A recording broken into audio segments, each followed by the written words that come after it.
plus de 20 ans dans la foi chrétienne. Elle sert Dieu à l'église. Elle est même dans son église, dans le comité de la délivrance. Mais cette dame a eu à me dire qu'elle ne connaît pas le Saint-Esprit. J'étais choquée de l'entendre. C'était ma première fois de rencontrer une personne et d'entendre dire qu'elle ne connaît pas le Saint-Esprit. Une personne évangélique, plus de 20 ans de vie chrétienne. Et elle disait, quand tu ne connais pas l'affaire de quelqu'un, vaut mieux rester loin de cette personne. Parce que l'affaire du Saint-Esprit, là, c'est trop compliqué.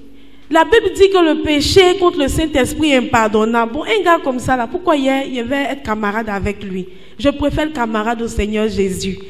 Ah, mon cœur s'est attristé. J'ai dit, tiens, ça peut exister. Oh, elle ne sait pas l'avantage qu'elle paie de ne pas l'avoir.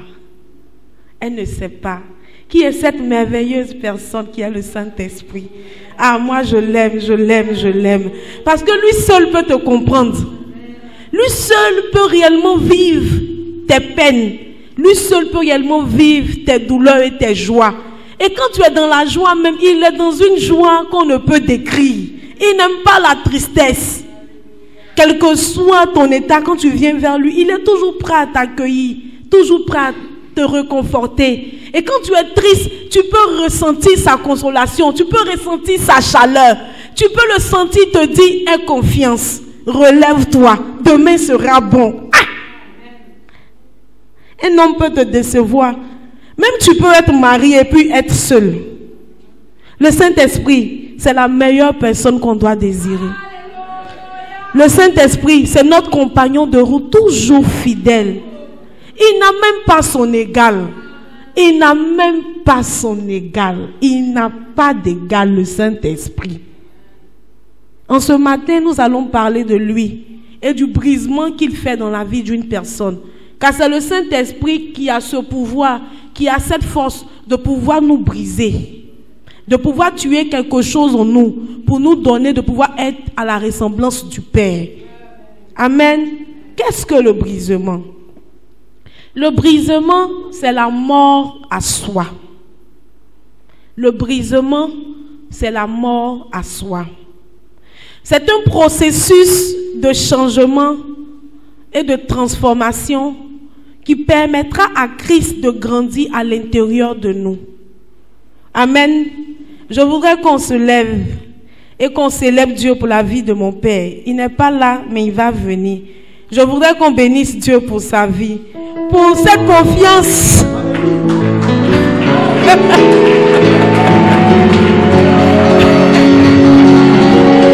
Pour cette confiance chaque jour qu'il met en nous. Je voudrais qu'on bénisse Dieu pour la vie du prophète Sem Guédé Claver. C'est mon Père, c'est mon mentor, c'est mon tout. Je suis ce que je suis par lui. Je suis ce que je suis par lui. Que le nom du Seigneur soit béni. Amen. Je disais que le brisement, c'est la mort à soi. C'est un processus de changement et de transformation qui permettra à Christ de grandir à l'intérieur de nous. C'est le Saint-Esprit qui permet à Christ de grandir à l'intérieur de nous. Le brisement, comme j'ai eu à le dire, c'est la mort à soi. C'est un processus de changement et de transformation qui permettra à Christ de grandir à l'intérieur de nous. Les moyens utilisés par Dieu pour nous briser, quels sont ces moyens-là? Dieu peut utiliser plusieurs méthodes. En l'occurrence, le Saint-Esprit, les événements, les hommes et les situations. Il plaît à Dieu d'utiliser quiconque il veut, toute situation, toute circonstance, pour nous amener à parvenir au brisement. Dieu, par le Saint-Esprit, déconstruit et bâtit entièrement. Pourquoi? Afin qu'on dépende de lui. On va voir quelques exemples que Dieu a utilisés avec le Saint-Esprit, avec les circonstances, pour apporter le brisement dans la vie de ses enfants. On a l'histoire de Moïse dans le livre d'Exode. Comprenons une chose. Moïse est un homme, est une personne qui a grandi. Sinon, il était le petit-fils de Pharaon. Donc, imaginons tous les privilèges qu'en tant que petit-fils, il pouvait avoir. Nous-mêmes, on dit en Afrique que les grandes-mères aiment beaucoup gâter les enfants, surtout les petits-enfants. Donc, imaginons un petit enfant de Pharaon. Imaginons tout le privilège qu'il pouvait avoir. Peut-être Moïse n'avait même pas le droit de tousser, que 10 personnes étaient là. Moïse n'avait même pas le droit d'avoir chaud, que tout le monde était en train de le ventiler. Quand Moïse dort, il y avait des personnes pour le surveiller. La Bible dit qu'il est resté chez Pharaon pendant 40 ans. Donc imaginez combien de fois il a grandi dans cette aisance, dans ce bien-être, dans tout le confort qu'il pouvait avoir. Et un matin, le Seigneur décide de briser Moïse en l'envoyant où? Dans le désert. Quelqu'un qui était habitué à dormir seulement dans le climatiseur, un matin il se retrouve dans Apatam. Apatam encore, que dis-je? Dans le désert, il n'y a même pas d'Apatam. Un vent sec. Il devait se défendre lui-même pour tuer un serpent. Pendant que là-bas, quand il fait Moïse, que veux-tu? Il était livré à lui-même. Il était seul. Pendant que dans la maison de son grand-père, il y avait toujours des personnes à côté de lui. Il pouvait regarder les chaînes qu'il voulait. Il pouvait boire ce qu'il voulait. Au désert, même pour boire de l'eau, c'était difficile.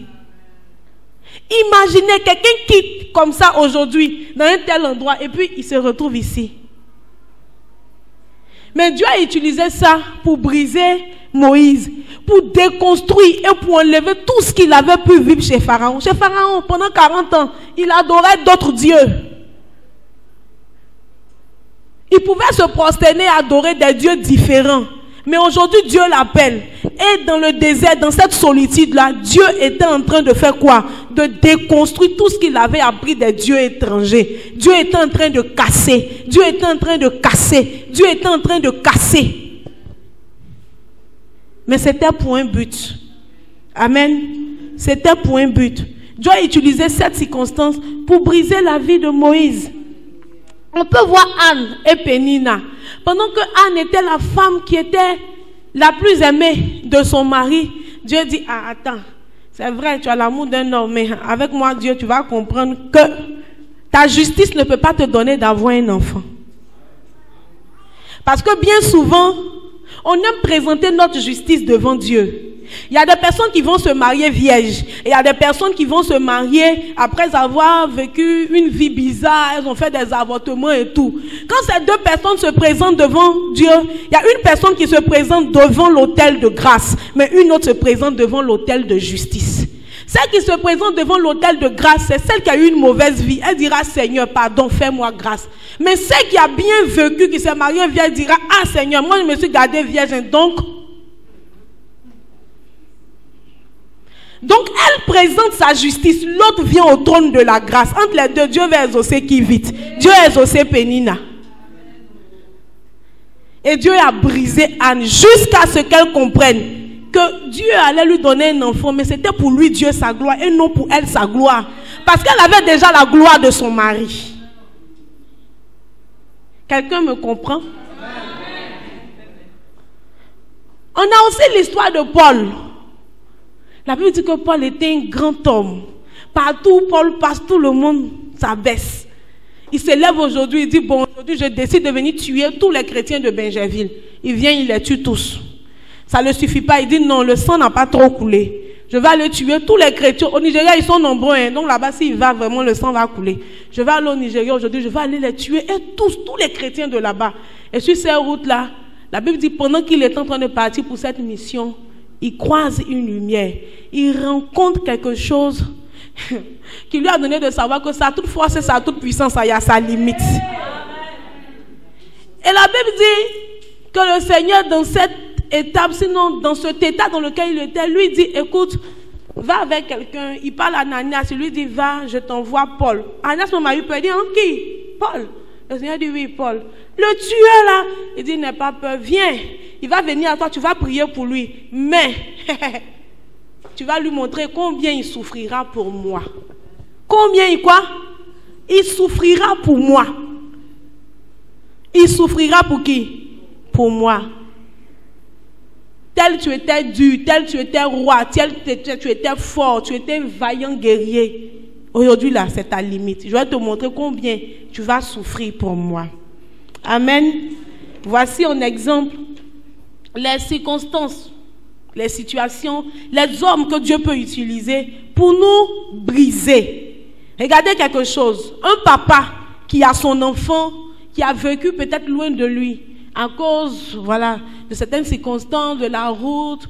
Bon, on va dire, il n'y a pas d'école à côté, il faut qu'il parte ici. Et puis, il est resté là-bas il a fait peut-être 15 ans, 30 ans, là-bas. Et puis, l'enfant vient. Quand l'enfant vient, tu vois qu'il y a des choses que l'enfant fait, mais que tu n'aimes pas, parce que ce ne sont pas tes valeurs. Mais pour pouvoir inculquer tes valeurs à l'enfant, est-ce que ça sera facile? Parce qu'il a déjà acquis certaines valeurs qui sont restées avec lui. Pourquoi? Parce que son papa qu'il avait là-bas lui a dit, avec moi, on fait ci, on fait ça. C'est la même chose. Hier, on était errants. Donc, on était les enfants du diable, de Satan. Donc, on vivait comme Satan voulait, pour faire plaisir à Satan. Mais aujourd'hui, on décide d'être chrétien, on décide de venir chez notre Père. Il est obligé de déconstruire pour rebâtir ses valeurs en nous. Et il ne peut le faire que par le Saint-Esprit. Quelqu'un me comprend? Les étapes du brisement. Dans les étapes du brisement, on a la première étape qui est le déni. Déni. Déni.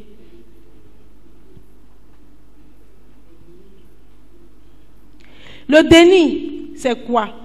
Le brisement peut naître dans la vie d'une personne par un désir. Le déni peut venir par un désir, par une soif, par un mécontentement. Ah, depuis que je suis chrétienne là, j'ai l'impression que ma vie n'avance pas. Je suis toujours au même stade. Ça, c'est le déni. C'est comme ça que ça commence. Tu as un mécontentement. Tu dis, ah, mais depuis là, je me suis baptisée avec maturé. Mais depuis la reste pour maturer, il avance, il sert Dieu à l'église, il chante à l'église. Mais moi, ma vie est toujours au même stade façon là. C'est comme ça que ça commence. Quand Dieu veut t'emmener, sinon quand le Saint-Esprit veut te conduire dans ce désert pour te briser là, c'est comme ça que ça commence. Ça commence par un mécontentement, une soif. Tu aspires aux choses de Dieu. Tu veux découvrir autre chose de Dieu. Ça peut venir par une colère, par une frustration. Amen. La deuxième étape, on a la transformation. La transformation qui est un changement d'identité. On va dire une incision de cœur. Ceux qui sont conduits par l'Esprit de Dieu sont appelés fils de Dieu. C'est ça la transformation. Et la dernière étape qui est la mort à Christ. La mort à Christ. Le Seigneur pouvait le dire. Il dit, non pas ma volonté, mais que ta volonté s'accomplisse.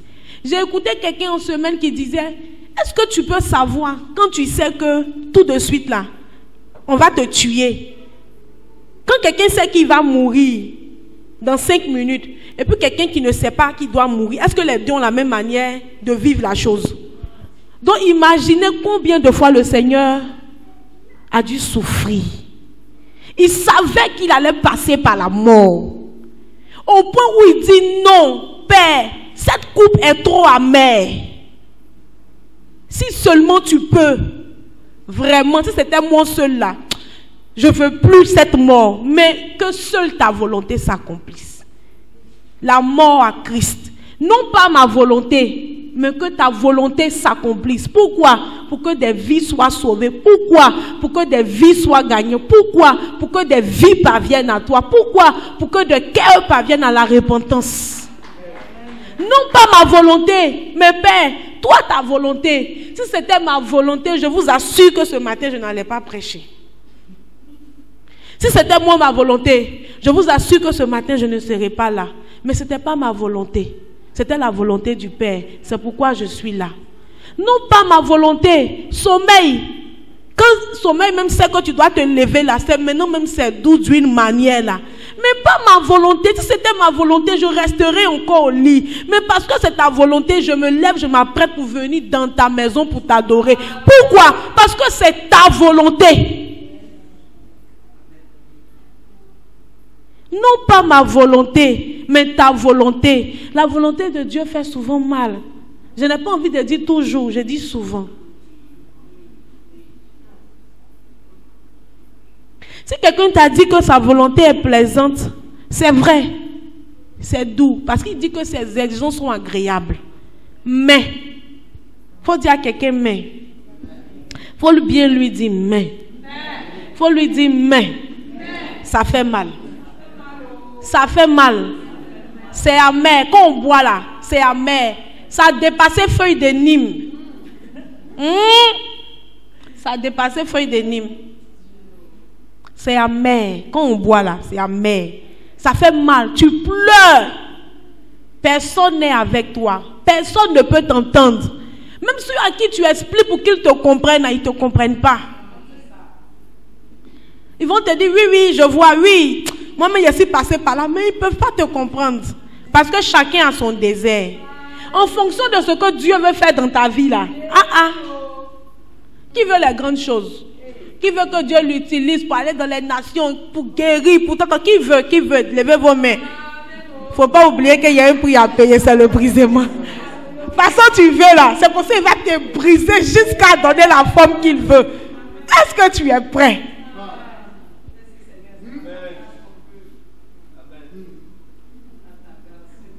Il y a des choses qu'on voit, c'est chic. On aime. Il faut dire à quelqu'un mais. Mais. Les buts du brisement. Les buts du brisement. Pourquoi est-ce que Dieu permet le brisement? Pourquoi Dieu veut? Sinon, pourquoi le Saint-Esprit veut qu'on soit des personnes brisées? Le but du brisement, c'est le détachement au péché. Le détachement au péché. En deux, c'est pour briser notre moi. Briser notre moi. Briser notre... Il y a des gens à qui ici on ne peut pas parler. On ne peut pas leur parler. Tant que tu peux t'élever, Dieu ne peut rien faire. Parce qu'il dit qu'il élève celui qui peut abaisser. Mais si toi, Dieu ne peut pas t'abaisser, bon, il va te relever comment? Il ne peut pas t'abaisser, il ne peut pas aussi t'élever. Si tu as une personnalité, il ne peut rien faire avec toi. Si tu as une étiquette que tu colles et que tu affiches sur toi, il ne peut rien faire avec toi. Quand des personnes viennent vers toi pour te saluer, toi tu dis, eh non, hein. Bonjour. Bonjour. Hein? Moi j'ai vu un jour une vidéo. Jusqu'à aujourd'hui, je ne sais pas, mais un jour je vais arriver. Un homme de Dieu qui priait pour une personne qui avait une plaie bizarre. Vraiment, la plaie était bizarre. Et le Saint-Esprit qui lui dit, suce la plaie. Ah.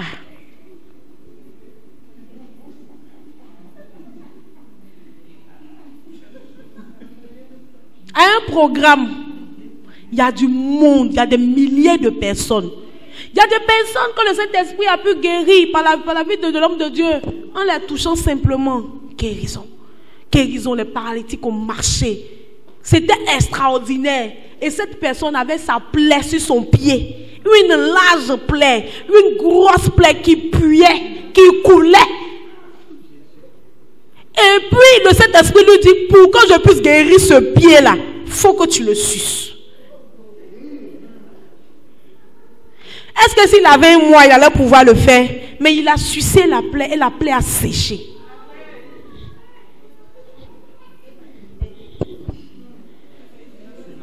Tu veux quelle dimension? Il faut me dire, pardon.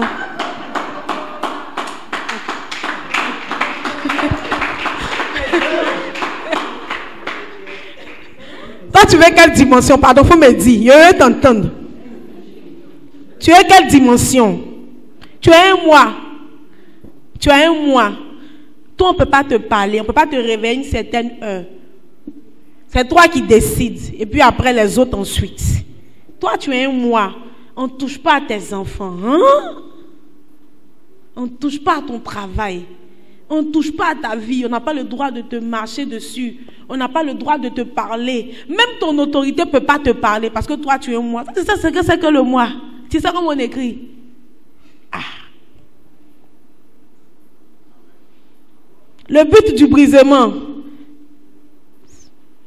c'est pour que nous soyons dépendants totalement à Dieu. Dépendance totale à Dieu. Et pour finir, le but, c'est pour que nous puissions ressembler à Christ. La ressemblance à Christ. La ressemblance à Christ. On va lire un verset qui va nous aider. Matthieu chapitre 4, verset 1. À mieux comprendre.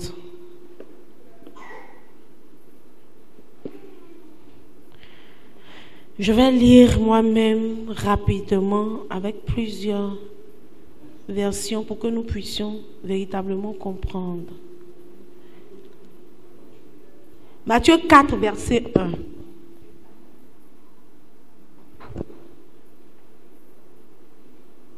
Matthieu chapitre 4, verset 1. On va lire en 8 secondes. Alors l'esprit fut amené par l'esprit au désert pour être mis à l'épreuve par le diable. Qui l'envoyait au désert? L'esprit. Pour être tenté par qui? Par le diable. Retenons bien. Après avoir jeûné 40 jours, 40 nuits, il eut faim. Le tentateur vient lui dire, si tu es fils de Dieu, ordonne que ces pierres deviennent des pains. Il répondit, il est écrit, l'être humain ne vivra pas de pain seulement, mais de toute parole qui sort de la bouche de l'Éternel.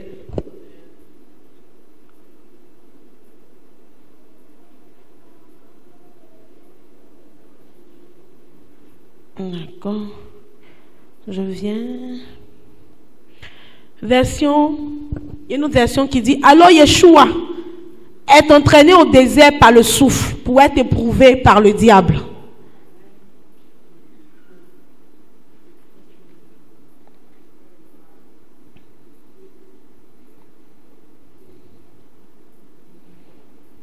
Alors l'Esprit de Dieu conduit par Jésus. Alors l'Esprit de Dieu conduit Jésus dans le désert pour que l'esprit du mal le tente.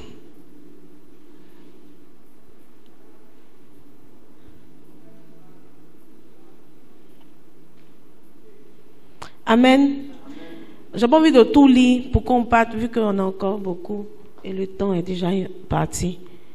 Quand on lit, on comprend que quoi? Jésus, le Fils du Dieu vivant. La Bible dit qu'il a été conduit par le Saint-Esprit. Mais où? Dans le désert, au lieu du brisement. Pour être tenté par qui? Par le diable. Le Saint-Esprit conduit Jésus dans le désert pour qu'il soit tenté par qui? Par le diable. Donc c'est pas toi, c'est pas moi.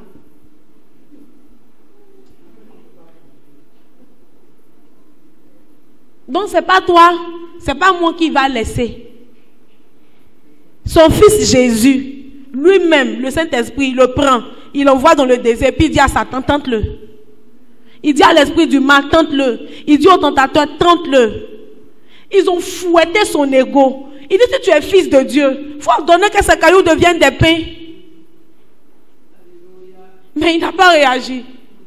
Il dit, si tu es fils de Dieu, il faut quitter la montagne, il faut sauter. Tu n'as pas dit dans ta parole que tu vas ordonner à tes anges de te porter, de peur que ton pied ne heurte contre un caillou. Mais il faut faire un voix si tu es fort. Il n'a pas réagi. Toi, tu es un moi. Toi, tu as un moi. Le Seigneur Jésus, son moi a été brisé dans le désert. La Bible dit que quand il a tenu, Satan lui-même s'en est allé loin de lui. Amen. Amen. Le brisement, c'est la méthode que Dieu utilise pour traiter avec le péché dans nos vies. Notre vieil homme. Le péché auquel on est attaché. Ce qu'on ne peut pas laisser. C'est ça qui est le prix du brisement. On a déjà entendu forcément ces témoignages qui disent des filles. Bon, je vais parler des femmes parce que pour les hommes, je ne sais pas beaucoup. Une fille qui vivait, on va dire, au crochet d'un homme, peut-être marié, mais bon, qui l'entretenait et tout. Quand cette personne se convertit, il y a une certaine vie qu'elle a eue, une certaine aisance dans laquelle elle a baigné pendant de nombreuses années. Et aujourd'hui, elle est chrétienne, elle est obligée de laisser cette vie parce que le Saint-Esprit même parle à son cœur pour lui dire, je ne suis pas glorifiée dans cette vie dans laquelle tu te trouves. Et quand elle décide de laisser, de quitter, il y a forcément un brisement qui va arriver à sa vie. Parce que si elle prenait des pommades qui coûtaient 25 000 francs ou 75 000 francs la gamme, pour avoir le teint qu'il fallait. Dans son mois qui est tué, elle va forcément noircir.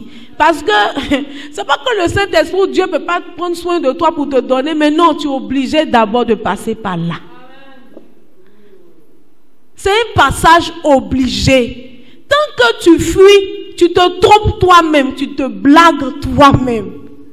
Si tu veux être vrai avec toi-même là, il ne faut pas t'inquiéter.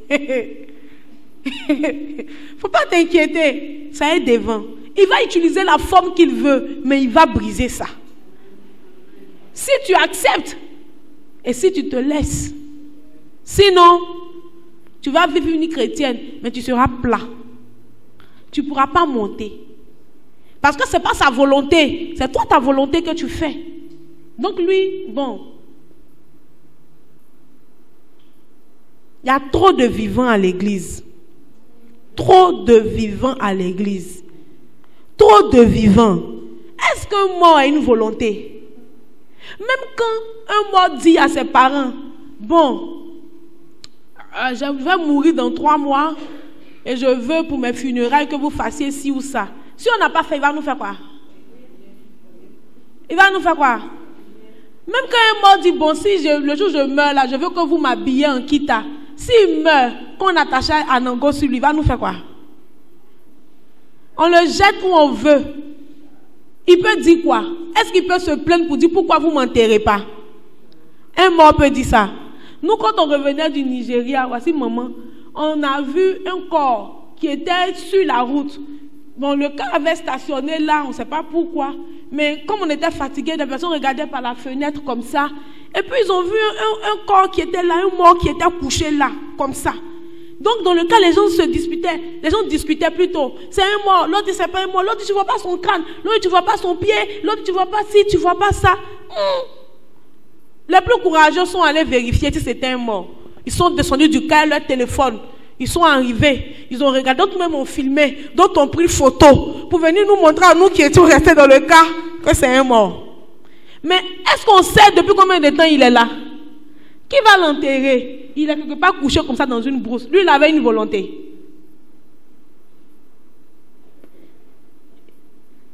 On doit pouvoir arriver à être mort. On est trop vivant, on est trop vivant. Et c'est ce qui nous tue, c'est ce qui nous fatigue. C'est ce qui nous tue. À l'église, il y a trop de vivants à l'église. Trop de vivants à l'église. Trop de vivants. Trop de vivants. Et c'est ce qui nous empêche de pouvoir voir Dieu dans une certaine dimension. Et ce qui nous empêche de voir le Saint-Esprit nous utiliser pour faire des choses extraordinaires, merveilleuses. C'est ce qui nous bloque nous-mêmes dans notre relation personnelle qu'on a avec lui. Notre relation ne grandit pas. Parce que quand lui nous dit quelque chose, on lui dit non, moi je suis vivant, il ne faut pas penser que je suis mort. Non, j'ai ma décision. Pourquoi? Non, je te dis pour moi, il faut que tu acceptes. Il te dit non, fais, si tu dis non, viens t'asseoir, on va discuter. Il y a des choses on négocie, mais il y a des choses on ne négocie pas. On ne négocie pas. Ce n'est pas toujours tout qu'on négocie. Nous-mêmes en tant que parents, là, il y a des choses quand l'enfant vient vers nous là. Quand l'enfant négocie avec nous, on accepte, non. Mais pourquoi il y a des choses pour lesquelles on n'accepte pas, on est radical? Pourquoi? Parce qu'on estime que c'est ce qui est bon pour lui, mais que l'enfant ne sait pas. C'est pourquoi il négocie. C'est la même chose. Lui, il sait ce qui est bon pour nous.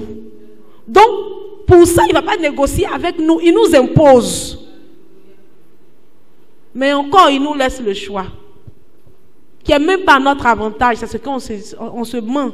Parce que quand il te laisse le choix, tu penses que tu es fort. Non, mais moi, voici ça.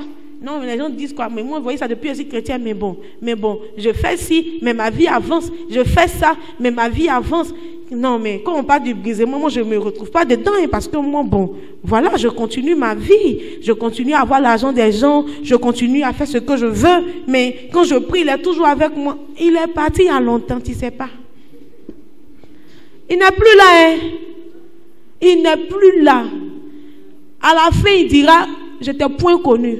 Tu as dit non, mais j'ai dit Seigneur, en ton nom, j'ai guéri ton nom. Il va te dire non. Je n'étais plus là, je suis parti. Comme tu avais le don, je ne me réponds pas. C'est pourquoi tu manifestais. Mais bon, je n'étais plus avec toi. Parce que tu as voulu faire ce que tu voulais. Allez à l'enfer.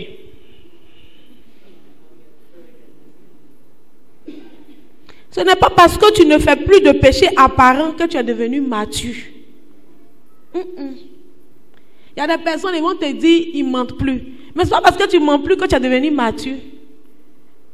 Ce n'est pas ça qui fait que celui qui est converti il y a 30 ans, toi tu es venu il y a 1 an, vous êtes au même niveau. Parce qu'il a traversé des choses. Le Saint-Esprit l'a envoyé au désert. Toi tu viens d'arriver. On te blague un peu d'abord. Donc quand on te parle là, il faut écouter.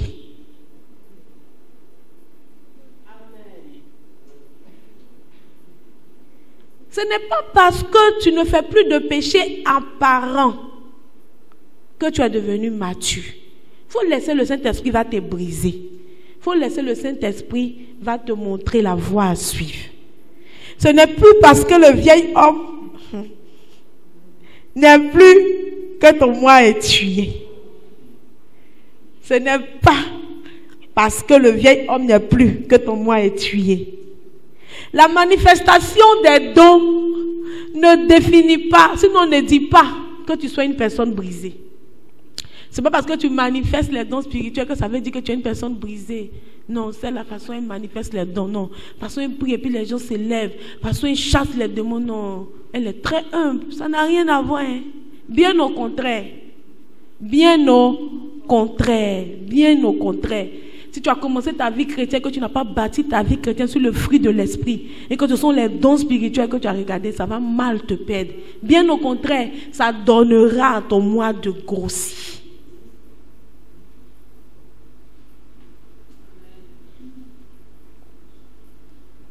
Chacun de nous doit pouvoir savoir et comprendre à quel niveau est-ce qu'il se trouve. Tu te trouves à quel niveau? Si tu peux, réponds toi-même intérieurement à cette question. Ça va t'aider pour la fin du message. Ça va t'aider. Les signes d'une personne brisée. Quels sont les signes par lesquels on peut reconnaître qu'une personne est brisée? Cette personne, elle sert avec les bons motifs. Elle ne vient pas tôt pour que la responsable, Ruth, voie qu'elle est venue tôt, qu'elle est venue à l'heure. Ce n'est pas quelque chose qu'elle veut présenter, mais c'est réellement Dieu qu'elle veut servir. Quels sont les motifs? Quand la source de ta motivation n'est pas bonne là, elle rattrape toujours devant. Parce que si tu veux venir pour qu'on voie, pour qu'on célèbre le fait que c'est toi qui viens toujours à l'heure, si on ne te célèbre pas après 3, 4, 5, tu vas régresser, tu vas commencer à ne plus venir à l'heure. Pourquoi? Parce qu'on ne t'a pas célébré. Mais quand c'est pour de bons motifs, tu n'as même pas envie qu'on te voie. Parce que quelqu'un compte ça quelque part. Comme j'ai eu à le dire, il y a une tontine qui se fait quelque part. Lui, il coche. Lui, il marque. Il marque. Pendant que toi, tu cherches à être apprécié des hommes, lui, il compte quelque part. Amen. Une personne brisée sert avec les bons motifs. Une personne brisée est soumise au Père et à l'autorité déléguée. Une personne brisée est soumise au Père et à l'autorité. Il y a des personnes ici, là, ils ne peuvent pas respecter leur autorité. Quand on parle, je suis plus âgé que toi. Et ça fait d'autorité, il y a fait d'âge dedans. Est-ce qu'il y a une question d'âge dedans? Il n'y a pas une question d'âge dedans. Celui qui est brisé ne permet pas aux émotions de le contrôler. Une personne brisée ne marche pas en fonction de ses émotions. Elle ne marche pas en fonction de ses émotions. Une personne brisée n'est pas facilement offensée. Toi, tout t'attriste, tout te fait mal. Tout ce qu'on te dit là, tu vois le mal dedans. Tu es toujours frustré. Pour finir, on ne sait plus comment te parler. Il ne faut pas y te parler d'une manière, tu as trouvé que j'étais frustré. Toujours. Tu vois toujours quelque chose à dire dans quelqu'un qui te dit quelque chose. Tu n'es pas encore brisé. Sinon, celui qui est brisé, celui qui est mort là, il n'est pas facilement offensé. Est-ce que si tu blesses un mort, il ressent quoi? Non, c'est parce qu'on est vivant qu'on ressent encore ces choses-là. Quelqu'un qui est brisé, c'est une personne à qui Dieu peut faire facilement confiance. Facilement confiance. Facilement confiance.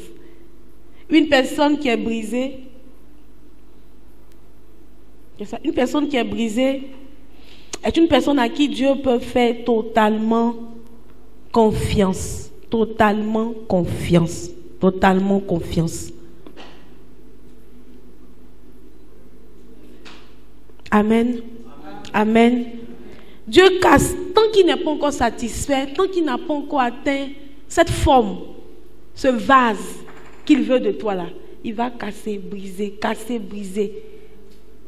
Tout le monde a peut-être vu ou entendu comment est-ce qu'un potier travaille quand il veut donner une certaine forme. Quand il fait que ce n'est pas joli, il dit non, ce n'est pas ce que je voulais. Parce que ce que je veux faire là, c'est dans ma tête. Peut-être même il a dessiné, c'est devant lui. Et il regarde ça pour travailler. D'autant que Dieu n'a pas encore atteint ce qu'il veut dans nos vies là. Il va utiliser le Saint-Esprit pour faire cette action-là dans nos vies. Parce que c'est lui qui est le potier. Nous sommes l'argile entre ses mains. Le façonneur, c'est le Saint-Esprit. Amen. Ne soyons pas comme ces personnes qui arrêtent le travail du Saint-Esprit parce qu'ils veulent être des vases de terre, des vases d'argent. Or, il veut que nous soyons des vases d'honneur, utiles au maître, en tout temps. Amen. Amen. Un vase d'or. Un vase d'or, c'est un travail pour arriver à cela. Et le Saint-Esprit veut pouvoir le faire dans nos vies afin que nous soyons ces vases-là. Amen. Les 3 niveaux dans lesquels le Saint-Esprit veut opérer avec nous.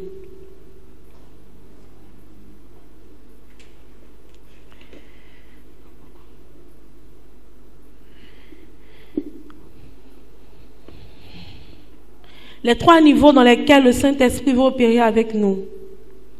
Le Saint-Esprit veut d'abord opérer dans nos vies. Il veut opérer pour nos vies et ensuite avec nos vies. Les 3 niveaux dans nos vies. Il veut d'abord travailler dans nos vies. Il veut travailler pour nos vies. Et ensuite, il veut travailler avec nos vies. Amen. Quand tu dors et puis tu vois que des personnes viennent t'attaquer et puis tu sens qu'il y a quelqu'un qui est là comme un gardien qui combat pour toi. On va dire en langage terre à terre, qui les tue pour toi. Quand tu te réveilles, tu es content. Ou bien, tu te dis, ah, moi, il y a un défenseur. Il travaille pour ta vie, tu es heureuse. Mais avant d'arriver à cette étape-là, il veut d'abord travailler dans ta vie. Avant de pouvoir travailler pour ta vie. Et ensuite, avec ta vie, il va t'utiliser. Amen. Il va t'utiliser comme il a prévu faire. Amen. Le Seigneur brise ceux qui se laissent l'être par lui. C'est vrai que la souveraineté de Dieu lui confère le droit. Il y a des personnes là, c'est pas parce que tu veux, tu n'as même pas le choix. Lui il décide, il fait pour toi jusqu'à la fin. Amen, amen, amen, amen. Nous avons besoin d'être rééduqués. Amen. Et le Saint-Esprit veut pouvoir le faire de par nos vies afin que nous soyons agréables au Père. La mort à soi fait mal, mais il le faut pour pouvoir avancer avec Dieu et être utilisé par le Saint-Esprit. C'est un processus et un chemin inévitable pour tout enfant de Dieu. Si tu es un enfant de Dieu, il faut savoir que le brisement avec le Saint-Esprit, par le Saint-Esprit et pour le Saint-Esprit, c'est un processus.